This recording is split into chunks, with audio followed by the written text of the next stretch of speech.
One short message. That's all it took. A single post on a private messaging app, and within minutes, the entire mixed martial arts world was buzzing, trying to figure out exactly who Arman Tsarukyan is about to fight next, and whether the answer is finally the one fans have been begging for since April of 2024. This is the story of a lightweight contender who has spent more than 2 years chasing a fight the promotion kept dangling just out of reach.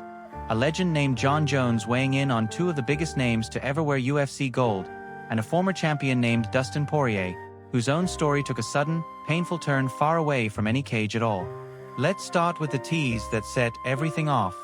Arman Tsarukyan has always had a complicated relationship with waiting. As a fighter, he's one of the most feared, most technically gifted lightweights on the entire UFC roster. A former international wrestler turned mixed martial artist with a resume that reads like a highlight reel of dominant performances. But for more than a year, his career inside the actual octagon had slowed to a frustrating crawl, filled with far more headlines about what might happen next than actual fights themselves. Then, out of nowhere, Tsarukyan posted a message on his personal Telegram channel that instantly sent the entire combat sports world into speculation overdrive. He wrote that the time was almost here, that the UFC would soon be announcing his next fight, and then he did something almost mischievous. He turned the announcement into a guessing game, asking his own fans who they thought would be standing across from him inside the octagon, and teasing that everyone might be in for a genuinely big surprise. Think about the timing of a message like that. No name. No date.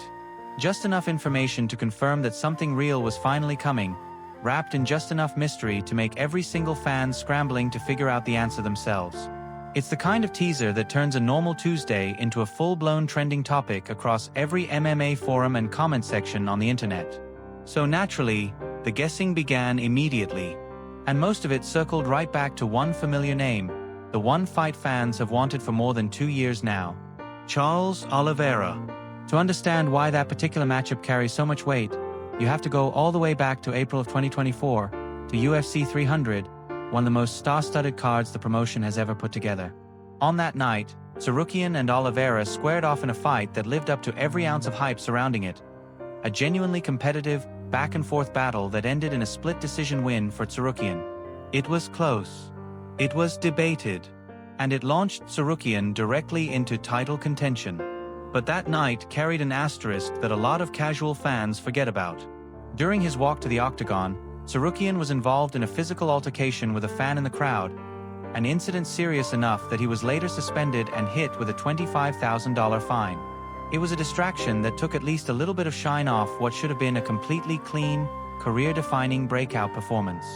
From there, Tsarukyan's path toward the lightweight title looked almost inevitable. He was booked to challenge Islam Makhachev for the undisputed championship at UFC 311. And then, just days before that fight, everything fell apart. He withdrew from the bout, citing a back injury that had been compounded by complications during his weight cut. For a fighter standing right at the doorstep of the biggest opportunity of his career, having to pull out that close to fight night was a devastating setback, both physically and in terms of how UFC leadership viewed his reliability going forward. Since that withdrawal, Tsarukyan's actual time inside the octagon has been surprisingly sparse. He fought only once across an entire stretch of many months, delivering a dominant second-round submission win over Dan Hooker back in November of 2025. But outside of that single outing, his competitive energy has largely been funneled into an entirely different arena altogether: professional grappling. Tsarukyan has spent significant chunks of the past year competing in high-level, no-GI grappling matches completely separate from his UFC contract, taking on names like Colby Covington and other accomplished competitors in submission-focused, non-MMA formats. For a lot of frustrated fans watching from the outside, that pattern became a genuine source of exhaustion. Here was the #1 ranked lightweight contender in the entire UFC roster, consistently active on grappling mats around the world, while the fight everyone actually wanted to see him in kept getting pushed further and further into the future. Adding to that frustration, reigning lightweight champion Ilia Topuria was asked directly whether Tsarukyan was next in line for a shot at his title. His answer was blunt. He said he genuinely had no idea when his next title defense would even happen, explaining that negotiations around his schedule were still very much up in the air. And when specifically asked whether Tsarukyan, along with a couple of other contenders, might be next, Topuria simply said no. None of those names were currently on his radar. That kind of public dismissal, straight from the reigning champion himself, only added more fuel to the growing sense that Tsarukyan had somehow become stuck in career limbo, ranked at the very top of one of the deepest divisions in the sport, but without any clear, confirmed path forward toward the title he had spent years chasing. So when that telegram message finally dropped, teasing an actual, real UFC fight announcement, it landed like a long-awaited exhale for fans who had spent well over a year watching Tsarukyan compete in grappling exhibitions instead of the octagon fights they actually wanted to see. And here's where the story gets genuinely exciting. According to multiple reports circulating in combat sports media, sourced to established, credible outlets, the rumored opponent isn't just some random name pulled out of the rankings. It's Charles Oliveira, in a rematch of that unforgettable UFC 300 encounter, reportedly set to headline UFC 331 on September 19th in Los Angeles, with the fight reportedly being positioned for Oliveira's BMF title. Think about what that would actually mean. More than 2 years after their first meeting, two of the most dangerous lightweights on the entire roster finally getting a chance to settle the score, this time with an actual title on the line, even if it's the symbolic BMF belt rather than the undisputed championship itself. For Tsarukyan, it represents a chance to erase any lingering doubt about that original split decision, and to do it in the kind of spotlight, main event moment that could finally push him back toward undisputed title contention. For Oliveira, one of the most beloved, most accomplished finishers in UFC history, it's a chance at redemption against the only fighter to hand him that particular loss. It's worth being honest about exactly where things stand though. As of the most recent reporting, this remains something the UFC itself has not yet officially confirmed. Tsarukyan's own Telegram tease notably avoided naming Oliveira directly, and he even hinted that fans might be in for a genuine surprise, language that has left just enough uncertainty for some corners of the fan base to wonder whether an entirely different opponent might actually be waiting behind the curtain. But between the strength of the reporting, the September 19th date, and the Los Angeles location all lining up consistently across multiple sources, most signs are currently pointing toward that long-awaited rematch finally becoming reality. Now, let's shift gears completely, because while all of this lightweight drama has been unfolding, one of the most respected voices in the entire sport has been weighing in on two other major storylines, and his name alone tends to make people stop scrolling and pay attention. Jon Jones. Widely considered by many analysts and fellow fighters to be the greatest mixed martial artist who has ever competed, a former two-division champion whose career has spanned an era defined by dominance, controversy, and an almost unmatched technical mastery of the sport. Even in retirement from active heavyweight competition, having stepped away and vacated his title earlier in the year, Jones remains one of the most sought-after voices in all of combat sports whenever a major storyline breaks. One of the biggest storylines Jones weighed in on centered around Khamzat Chimaev's stunning first professional loss, the split decision defeat to Sean Strickland at UFC 328 that ended Chimaev's perfect undefeated record and cost him the middleweight title. In an interview with Red Corner MMA, Jones didn't hide his admiration for Chimaev, calling himself a genuine fan and admitting it had been difficult to watch him suffer that first loss. But Jones didn't stop at sympathy. He offered something far more valuable, real technical insight into exactly what he believed had gone wrong. Jones pinpointed the specific moment he felt the fight had shifted, the instant Chimaev found himself taken down and stuck on his back. According to Jones, that position simply isn't somewhere Chimaev is used to being. He's typically the dominant force in every exchange, the one imposing his will on opponents rather than the one being controlled. And once he found himself in that unfamiliar spot, Jones suggested something shifted mentally for him, pulling him out of his usual rhythm in a way that ultimately cost him the fight. Jones went further, offering what amounted to genuine coaching advice for a fellow elite competitor. He suggested Chimaev needed to spend more time deliberately training from his back, building comfort and confidence in exactly the kind of position that had given him trouble against Strickland. He praised Chimaev's overall skill set as genuinely elite, specifically highlighting his kicking, his boxing, and his wrestling, particularly his devastating body lock control, as tools that make him one of the most dangerous competitors in the entire sport. But he was clear that even elite talents have to identify and address their weaknesses honestly if they want to keep evolving. There's something worth noting about the mutual respect flowing between these two fighters, too, because it didn't start with this particular interview. Chimaev has spoken about Jones glowingly on multiple occasions over the years, at one point even naming him the best pound-for-pound fighter in the world, specifically pointing to Jones's dominant victories over legends like Alexander Gustafsson and Daniel Cormier as evidence of his case. When Jones was later asked about those comments, he called them a huge compliment, praising Chimaev's humility in offering that kind of recognition despite having no real reason to do so, given Chimaev's own status as one of the most feared fighters walking into every one of his own fights. In the same wide-ranging conversation, Jones offered a broader, almost philosophical take on what a first loss can actually mean for a fighter of Chimaev's caliber. He explained that a talent that's significant doesn't simply disappear the moment it suffers its first defeat. According to Jones, a loss like that tends to do one of two things to a competitor. It either breaks them, sending them into a spiral they never fully recover from, or it sharpens them, forcing genuine growth and adjustment that ultimately makes them an even more dangerous version of themselves going forward. Given everything Jones has seen and experienced across his own legendary career, that's not just casual commentary. It's insight coming from someone who has lived through exactly that kind of pressure himself, at the highest level the sport has ever produced. Jones was asked about more than just Chimaev during that same conversation, though. He also touched on Ilia Topuria's own surprising defeat, having lost the undisputed lightweight title to Justin Gaethje at the UFC Freedom 250 event, a stunning result that came just weeks after Chimaev's own title loss. Two of the sport's most dominant, most feared young champions, both losing their belts within a matter of weeks of each other. A genuinely wild stretch for the UFC's upper title picture that left fans and analysts alike scrambling to reassess the entire landscape of two separate divisions almost simultaneously. Jones speculated openly about whether either man might find his way back to championship gold before the end of the following year, acknowledging that so much of that outcome depends on decisions still being finalized by UFC matchmakers in both the middleweight and lightweight divisions. It's the kind of uncertainty that keeps entire divisions feeling alive and unpredictable, rather than settling into any kind of predictable, stagnant hierarchy. Now, here's where this story takes a much heavier, much more personal turn, because in that very same conversation, Jones was also asked about a situation involving one of the most beloved fighters in the entire history of the sport, Dustin Poirier. Poirier, known throughout his career simply as the Diamond, retired from professional competition after a loss to Max Holloway in New Orleans, closing out one of the most respected, most fan-beloved careers the lightweight division has ever produced. Across more than a decade at the highest level of the sport, Poirier built a reputation not just for his skill inside the cage, but for his humility, his charitable work, and the genuine warmth he showed toward fans and fellow fighters alike, the kind of reputation that made him one of the most universally respected figures in all of combat sports. So it came as a genuine shock to fans when, earlier in the summer of 2026, Poirier found himself in the headlines for reasons that had nothing to do with fighting at all.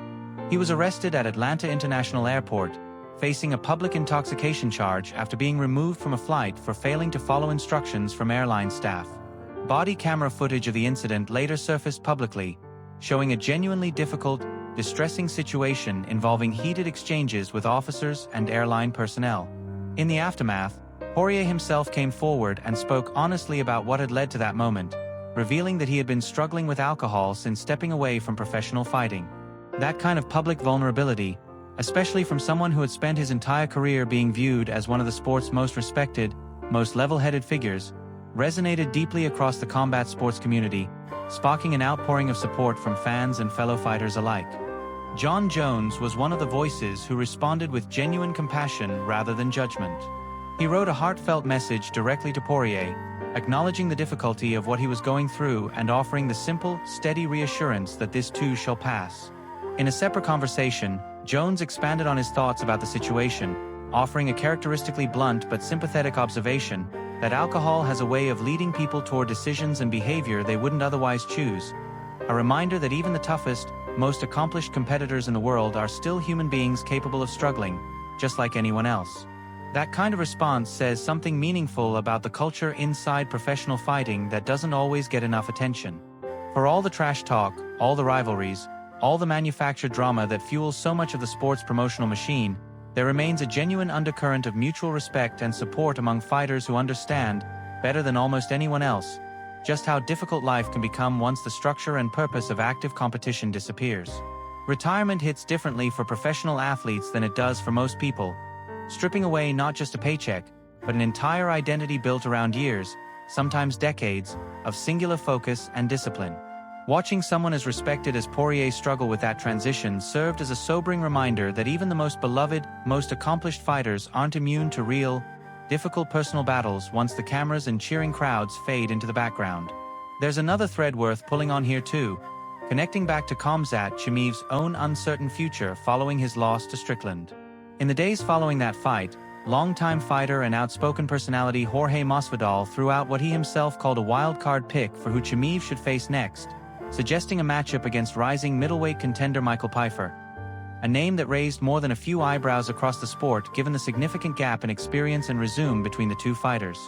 That suggestion didn't go unnoticed by Dustin Poirier either, who reacted publicly to Masvidal's pick in a way that made clear plenty of fighters and analysts across the sport still consider Chimaev, even fresh off his first career loss, one of the most dangerous, most closely watched names in the entire middleweight division. Whether Chimaev's actual next fight ends up being that specific matchup or something else entirely remains to be seen, but the sheer level of ongoing discussion and speculation surrounding his next move tells you everything you need to know about how much weight his name still carries, loss or no loss. Step back and look at everything happening across the sport right now, all at once, and you start to see just how interconnected these storylines really are. Arman Tsarukyan, teasing a booked fight that fans overwhelmingly believe will finally deliver the Oliveira rematch they've wanted for over 2 years. Khamzat Chimaev, processing his first professional loss while legends like Jon Jones offer genuine technical insight into exactly what needs to change. Ilia Topuria, similarly reeling from a stunning title loss of his own, with his championship future still very much up in the air. And Dustin Poirier, one of the most beloved figures the sport has ever produced, navigating an intensely personal, difficult chapter of his life, met with genuine compassion and support from within the very community he spent over a decade competing alongside. None of these storylines exist in isolation. They're all unfolding simultaneously, weaving together into the kind of sprawling, unpredictable narrative that makes following this particular era of the UFC feel less like watching individual fight cards and more like following an ongoing, ever-evolving saga, one where yesterday's champion can become today's underdog, where a single Telegram message can send an entire fan base into a frenzy of speculation, and where even the toughest competitors in the world occasionally need reminding that they're still human beings first. As for what happens next, plenty of it remains genuinely uncertain. We still don't know for absolute certain whether Tsarukyan's next opponent will turn out to be Charles Oliveira, even though all the strongest reporting currently points in that exact direction. We don't know whether Khamzat Chimaev's next fight will end up being the wild-card matchup Masvidal proposed, or something the UFC's own matchmakers decide on instead. We don't know exactly how or when Ilia Topuria's next title defense will finally get scheduled, given his own admission that negotiations remain very much unresolved. And we can only hope that Dustin Poirier, surrounded by the kind of genuine support Jon Jones and others have publicly offered him, finds his way through whatever personal struggles led him to that difficult night in Atlanta. What we do know is this: the lightweight and middleweight divisions right now are as unpredictable, as fascinating, and as genuinely compelling as they've been in years.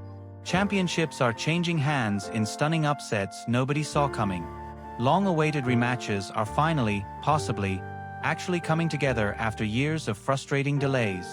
And throughout all of it, some of the sport's most respected veterans are stepping up, not just to analyze the action inside the cage, but to remind everyone watching that behind every single one of these headlines is a real person, navigating real triumphs, real setbacks, and sometimes, real personal battles that have absolutely nothing to do with the sport that made them famous in the first place. Keep watching, because if that Telegram tease really does turn into an official announcement, and if Tsarukyan and Oliveira really do finally step back into the octagon together after more than 2 years of waiting, September 19th in Los Angeles is going to be a night the entire combat sports world has been anticipating for a very, very long time. Let's rewind and dig a little deeper into exactly who Arman Tsarukyan is, because understanding his full journey makes that Telegram tease land with even more weight. Tsarukyan's path into mixed martial arts wasn't a straight line. Growing up between Armenia and Russia, he started out as a competitive freestyle wrestler, building the exact kind of foundation that would later make him one of the most feared grapplers in the entire UFC lightweight division. At one point, though, family responsibilities pulled him away from that path entirely, and he actually pursued a career in ice hockey before eventually finding his way back to combat sports as an adult. That winding road, wrestling to hockey to mixed martial arts, gives you a sense of just how unconventional his journey to the top of the sport actually was. He turned professional in 2015, and before ever setting foot inside the UFC's octagon, he built an impressive resume across several other regional promotions, including a stint as a lightweight champion in one organization and further seasoning in another well-regarded promotion. By the time the UFC signed him, he was already carrying a record most fighters would envy, and he made his octagon debut against no less than Islam Makhachev, the very same fighter who would go on to become one of the most dominant lightweight champions in UFC history. That debut didn't go Tsarukyan's way. He lost a competitive, entertaining decision to Makhachev, a fight so well fought that both men actually earned Fight of the Night bonuses for their efforts, despite it being Tsarukyan's very first appearance in the promotion. Rather than letting that setback define him, he bounced back immediately, stringing together a series of impressive wins that steadily built his reputation as one of the most dangerous rising names in the entire lightweight division. Over the years that followed, Tsarukyan built a resume that reads like a murderer's row of the division's toughest competition. He put together a run that included a brutal first-round knockout over the dangerous Beneil Dariush, along with other significant, hard-fought victories that steadily pushed him up the rankings. By the time he faced Charles Oliveira at UFC 300, he was already considered one of the most well-rounded, most technically dangerous lightweights on the entire roster, someone with genuine championship aspirations rather than just another name filling out the card. That's part of why his continued absence from major UFC cards, despite holding the #1 contender ranking, became such a persistent, ongoing source of frustration among fans and analysts who follow the division closely. A fighter with that kind of talent and that kind of resume sitting on the sidelines, competing in grappling exhibitions rather than actual UFC fights, represents exactly the kind of situation matchmakers generally try to avoid, both because it frustrates the fanbase and because it risks a top contender losing momentum and relevance the longer he stays away from the octagon itself. It's also worth understanding a little more about the complicated relationship that appears to have developed between Tsarukyan and UFC leadership over this extended stretch. Reports throughout the past year have repeatedly described UFC President Dana White as expressing frustration, even outright skepticism, about Tsarukyan's continued unavailability, with White at one point using a pointed, skeptical turn of phrase suggesting that where there's smoke, there's fire, when discussing the ongoing situation. That kind of public skepticism from the head of the entire promotion adds real weight to why Tsarukyan's Telegram tease felt like such a significant moment. It wasn't just fans who had grown impatient waiting for his return. It was, by all appearances, the leadership of the promotion itself. Given all of that tension, the timing and framing of Tsarukyan's announcement makes even more sense. By publicly declaring that his next fight was booked, before the UFC had made any kind of official statement themselves, Tsarukyan was, in a sense, taking control of his own narrative, getting ahead of the skepticism and frustration that had been building around his name for well over a year. It's a savvy move, whether intentional or not, shifting the conversation away from questions about his commitment and activity level, and back toward genuine excitement about what's coming next. Now let's spend a little more time on the other half of this story, because Jon Jones's own career and perspective add real depth to why his commentary carries so much weight across the entire sport. Jones's own legacy is almost impossible to summarize briefly. Across more than a decade and a half of competition, he became the youngest champion in UFC history at the time he first won the light heavyweight title, going on to defend that belt more times than almost anyone else who has ever held it. He later moved up to heavyweight, capturing a second divisional title and cementing a case, in the eyes of many analysts and fellow fighters, as the greatest mixed martial artist to ever compete in the sport. His career hasn't been without significant controversy, including issues outside the cage that occasionally overshadowed his in-cage dominance. But few would dispute that when Jon Jones offers technical analysis of another fighter's performance, it carries a level of credibility that very few active or retired competitors can match. That credibility is exactly why his breakdown of Khamzat Chimaev's loss resonated so strongly across the MMA community. It wasn't just casual commentary from a retired legend enjoying the spotlight. It was detailed, specific technical insight, the kind that comes from someone who has spent his entire career studying and exploiting exactly the kind of positional weaknesses he identified in Chimaev's performance against Strickland. There's an interesting symmetry, too, in Jones's own admission during that same conversation that he's no longer in his athletic prime, acknowledging his own age and the natural decline that comes with it, even while still being asked to weigh in as one of the sport's most respected voices. That kind of humility, paired with his continued willingness to analyze and support the current generation of fighters, has helped him transition smoothly from active competitor to one of the most trusted elder statesmen in the entire sport. someone whose opinion carries weight specifically because he's no longer competing for anything himself. He has nothing left to prove and nothing to gain by inflating or diminishing anyone else's accomplishments, which makes his praise, and his criticism, land with a level of authenticity that active competitors, still navigating their own rivalries and business interests, often can't quite match. Let's also spend a little more time on Ilia Topuria's situation, because his stunning loss to Justin Gaethje represents its own significant earthquake within the lightweight division, one that's deeply intertwined with everything else happening around Tsarukyan and Oliveira. Topuria had entered that fight as one of the most dominant, most feared champions across the entire promotion, having built an undefeated record filled with highlight reel finishes on his way to capturing UFC gold. His loss to Gaethje at UFC Freedom 250 shocked much of the combat sports world, ending his unbeaten record and instantly reshaping the entire championship picture in a division already packed with contenders hungry for their own shot at the belt. That loss matters enormously to the broader Tsarukyan storyline, because it fundamentally altered who Tsarukyan might actually be fighting for a title against, whenever that opportunity finally arrives. Just months earlier, the presumed path forward involved Topuria as champion. Now, with Gaethje holding the belt instead, and with Topuria himself admitting he has no clear timeline for a return, the entire lightweight title picture has become significantly more unpredictable. That uncertainty is part of why so many analysts believe the rumored Oliveira rematch makes strategic sense for the UFC right now, giving Tsarukyan a genuinely compelling, high-stakes fight to compete in while the title picture above him continues to sort itself out. There's also been chatter, separate from the Tsarukyan situation entirely, about Gaethje's own next move as champion, with reports suggesting his team has been teasing a fight against an opponent he's never previously faced, fueling speculation that could eventually point directly back toward Tsarukyan himself, once his business with Oliveira, assuming that fight does happen, is finally settled. All of this paints a picture of a lightweight division in genuine flux, arguably more unpredictable right now than it's been in years. A new, surprising champion. A former champion looking to work his way back into contention. A #1 contender finally, possibly, returning to headline a massive pay-per-view event. And an entire fan base left to speculate, debate, and wait. The exact same combination of anticipation and uncertainty that makes following this sport, in this particular era, so genuinely compelling. As for Dustin Poirier, it's worth remembering just how significant his career actually was before that difficult moment in Atlanta ever happened. Across more than a decade at the sport's highest level, he challenged for undisputed UFC gold, delivered some of the most memorable, most talked about fights in the promotion's history, and built a reputation, both in and out of the cage, as one of the genuinely good people the sport has ever produced. His rivalry and eventual friendship with Conor McGregor became one of the defining storylines of an entire era of the promotion.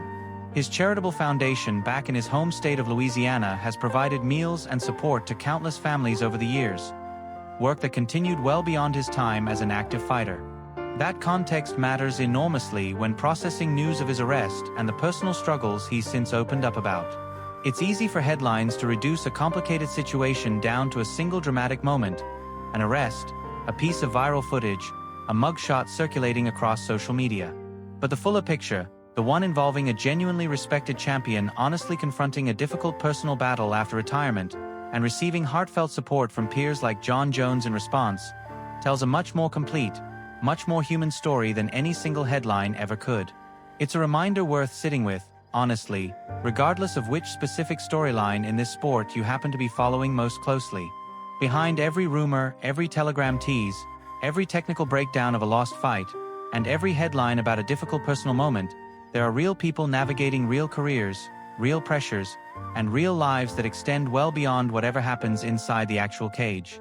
The UFC's storylines might unfold with all the drama and unpredictability of a cinematic script, but the people living through them are dealing with stakes that are entirely, completely real. For now, all eyes remain on that telegram message, on September 19th, and on Los Angeles, waiting to see whether the fight so many fans have wanted for more than 2 years is finally, actually, about to become official.